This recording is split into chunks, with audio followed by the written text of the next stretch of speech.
Alright, very good evening. এখানে পকোড়া হচ্ছে, salad আছে, আরও এখানে ফিশ বল হচ্ছে। বাইরের ওয়েদারটা একটু কি বলবো, মেঘলা মেঘলা, বৃষ্টি বৃষ্টি ব্যাপার।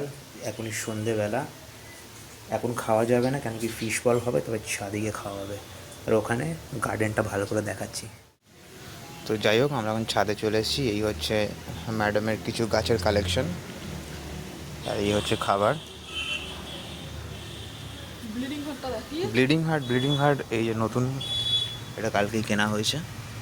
আরও ভরবে, আরও অনেক আছে, কাজ বাকি আছে, অ্যারেঞ্জমেন্ট করতে হবে। আপাতত আমি এখন ফিশ বলটা ট্রাই করে বলবো। তো ফিশ বলটা এই যে, এটা হচ্ছে ফিশ বল। এটা পেঁয়াজি আছে, তার সাথে স্যালাড, যেটা আমি কেটেছি স্পেশালি। খুবই বাজে হয়েছে কাটা। রাইট, একটু বৃষ্টির মজা, মানে এখন তো বৃষ্টি হচ্ছে না, বাট এনজয় করছি পকোড়া। আর ব্যাস, এই চলছে আজকের দিন। তো আবার দেখা হচ্ছে খুব শিগগিরই।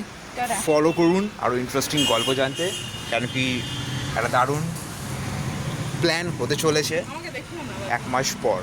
অলরাইট, আবার দেখা হচ্ছে।